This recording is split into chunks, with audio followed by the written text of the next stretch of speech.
Hey, happy Friday, guys. This is Richard again. It's Q&A. It's Ask Richard Friday. So today I got 3 or 4 emails from people throughout the week. I decided I was going to try and tackle this. It's really quite a hard one to tackle, so we'll see how we go with this one. People wanted to know, some salon owners want to know how they can attract some clients on Facebook, which is the hardest thing to try and do over a video without showing you anything what to do. So we'll see how we go. First of all, the one thing that I try and decipher straight away is go way back to where we started from, and which is what sort of clients do you want to attract? Because if you start talking in their language, they'll think that you know a lot about them. Most people who look for a new hairdresser or a new therapist, they're running away from something. They have a desire. They have something deep inside them that needs fixing. So for me, it's all about what you offer the world and what you offer them. And if you're true to yourself and you build your salon around you and what you're passionate about, people will come. They will know you've built this salon for them. So you have to start right back at the beginning. Once you know what you're about and what your salon dream is going to look like and how you want to achieve it and what people you want to do life with and share with, then when we can move on then to go into Facebook and decide what we want to do. Once you're in Facebook, probably the easiest way of creating something in Facebook is to go to your Facebook manager and then go into audiences and create your own audience. You can choose nowadays where they live, how old they are, what country they're in. You can almost get right down to your city with a K mark of around your salon. You can actually decide what sort of pay rates they earn. You can decide how much money they earn in their household. Facebook know this. They continually know what's going on around there. So you can narrow it down so much, and the smaller you go to, the better. If you keep your audience around the 100,000 mark, it really will narrow in what you need to do and you'll get good results from it. So for me, what it's all about is trying to figure out what their interests are to narrow it all down. So you can get down right to, if you know that they're into certain magazines or if you know they're into certain businesses, you can really nickel down as small as you can and know exactly what's going on. Building that audience, and then after that, it's just trial. Put it out there and watch it after 2-3 days. Don't spend too much, just $5 a day. And just monitor it and have a look and see if it's actually getting the people you want and how many people are clicking through to your website if that's where you want them to go, or through to your Facebook page if that's where you want them to go. Because once you know your client and you know them inside out, because that's the world you live in and that's what you breathe and that's what you've made, these people have the same interests of you, which means you talk in their language, and then when they see your website or they see your work, they know that you're there meant to serve them. And that's the thing. If you're just going to be putting any old advert on Facebook and letting it go, it's never going to get anywhere, because there's so many people that are not interested in you, no matter how good you are, because you're just not there to serve them. And it's as simple as that. So going way back to find out who you're meant to serve and who you're meant to do life with is a huge thing before you decide to open up Facebook and spend some money. Another thing that's really quite good, that if you always post anything on Facebook, do it through your page and then share it through that way, and then people will know it's from you, which is nice and easy, and everyone does that. Also put your little logo on there and everyone does that as well. But the secret is Facebook will tell you when a post is doing well, and that's when you hit the boost button and you spread it out. When you do an organic advert on Facebook, you just put it on there and hope for the best, and you don't pay a penny. What actually happens is that goes to about 3 to 5% of your audience. That's it. So if you've got 1,000 likes on your page, only 3 to 5% are going to see that.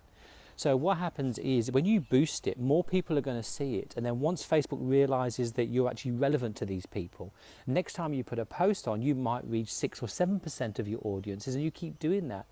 But it's a bit like you go and put an advert in the paper. You put an advert in the paper, you don't know if it's going to work. You don't even know if people are going to read it. You don't know anything about it. What Facebook does, it actually makes you put an advert out there without paying a penny, and it tells you, hey, people are liking this. I would boost it if I was you. So that's the greatest thing that I can imagine that's going on. It's a bit like me not paying for an advert in a paper and then only paying for people who actually read it. I mean, Facebook is so good for that. But you just have to be a little bit more clever. You've got to know who your audience are. You know, we talk about a client avatar. We talk about getting to know your target market and what niche you're in. It's narrowing it down small enough so you're talking to them in their world. And it's not about content. Content is only a very small part of this. Content itself really is they say content is king, and if content is king, then context is God.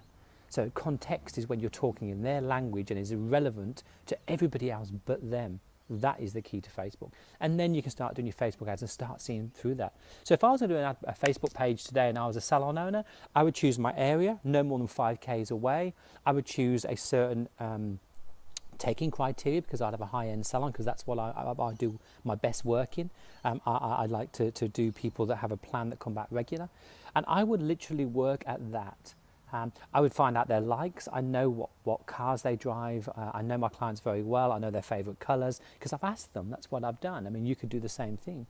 And to really, really know your target market, the secret is in your database. You know who spends the most money with you. They are your favourite and they love you. And do you know what? Pick them out. Phone them up. Ask them. Ask them why they came to you and why they liked you. You'll know the reasons why. And when you know the reasons why, you can tell everyone else, because they're all going to be the same. Birds of a feather flock together. It's as simple as that.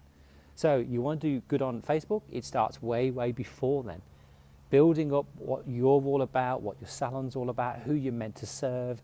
Because indirectly, when I first got my salon, I opened my salon up, and I monitored the first 100 people that came through the door, and I only kept 50 of them. And I'm just thinking, how bad am I? I lost 50 clients. But no matter what, they were never going to love me. It's the same with people I work with. They will never, ever truly get me because I've never really meant to serve them. They'll try me and I'll try them and we'll never connect, and that's okay. I'm happy with that. I'm cool. I realise I'm not here to serve everybody. I'm only here to serve a few. And the same when I had my salon. I'm not there to let everyone through the door. They're not all my clients. I know who my clients are. I talk to my clients regularly.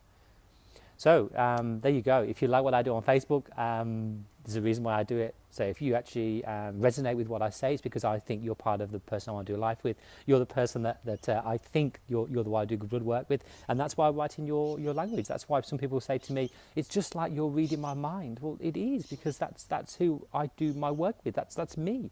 And I attract people like that. And that's the way it should be. And you should do the same with your salon. You should decide who you want to attract. It could be anyone at any level. Everyone's different.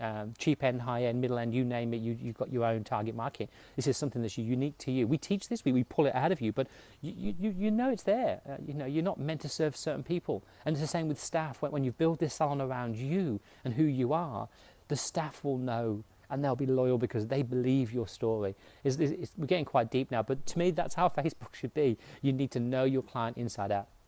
Okay, so that is my, hopefully I've answered the question to the salon owners. If not, just email me back and I'll try and look out a bit more. But to me, that is the secret. And I'm sorry if you just thought I had a magic wand and I could fix it overnight, but I can't. It does come back to, you got to know your clients, know everything about them. And then with Facebook, you just tick it off. And then you just know you're talking to just them. I have quite a few more Facebook cheats, whatever you want to call them, but hacks or whatever it is. But in general, not being clever, just being really smart about when you're spending your pennies to get the biggest hit rate, to know what you're after is the key. And that's as simple as like, who did you build your salon for? They're out there. And cool. Have a cracking Friday. I really hope you have a great couple of days takings-wise and you finish the week off on a high. Yeah, I'm off for some breakfast. Thanks, guys.